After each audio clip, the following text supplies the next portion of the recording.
So here's what I want to tell you. Barack Obama is president, not just because he's a good speaker, but because he was a moderate speaker.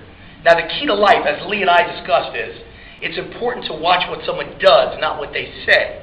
And Barack Obama, to me, is the most radical, left-wing, socialist Marxist this country has ever seen. And the proof is France is laughing at us. Czechoslovakia is laughing at us. The European Union president is laughing at us. They all say that our plans right now are putting America on the road to hell. Literally, that's the quote from the EU president. Our spending is going to wreck the entire world economy, and they're not going to follow that model. When France is scolding us, we're in big trouble. Big trouble. But here's the thing. People still like Barack Obama. He's still got 65% approval rating. And the reason why is because most people don't have their eye on the ball. They're too busy trying to survive and earn a living. They don't pay attention. And the second reason is he sounds moderate. He does the opposite of everything you hear him saying, no matter what it is. You know, it's all about ethics, he says. And then every member of his administration is a tax cheat. It's all about ethics, and he names Geithner in charge of taxes. Do you realize your taxes are being run by a guy who cheated on his taxes? Do you realize that Barney Frank and Chris Dodd are running the United States Congress, United States Senate oversight of companies like AIG, Lehman Brothers, Bear Stearns, all the companies that are bringing our country down or are now bankrupt, and they were the biggest recipients of contributions from those companies. Do you realize that Barney Frank, who happens to be gay, and I'm very open-minded and very pro-gay rights, but you realize his boyfriend, his lover, was running the Community Reinvestment Act for Fannie Mae, Freddie Mac, making sure that people who were minority or low income got houses even if they couldn't afford them? Do you realize that's what brought the housing market down? And he had oversight over his boyfriend's company? Do you realize that Christopher Dodd had oversight over AIG, and Christopher Dodd's wife was a consultant for AIG collecting money?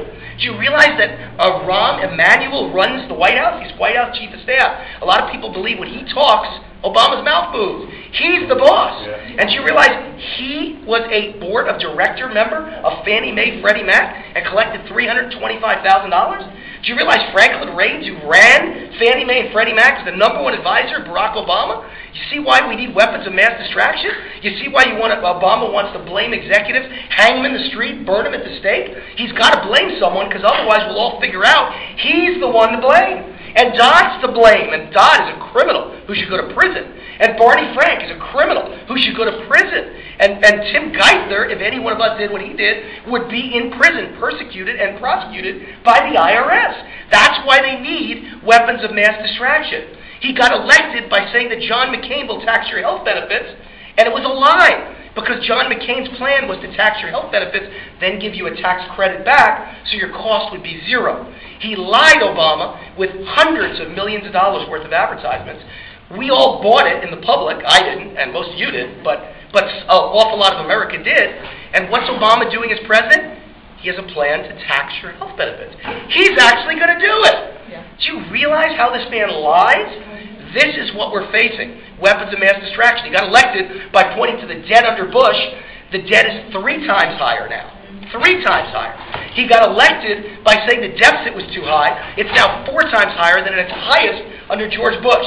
He got elected by saying spending was too high, and the spending of this budget under Barack Obama is now more than all the spending in the history of the United States combined from George Washington to George W. Bush. He lies about everything. He says executives should be paid according to performance. And I agree. But so should Congress. So you know what? Let them starve. Until they balance the budget, don't pay them a dime.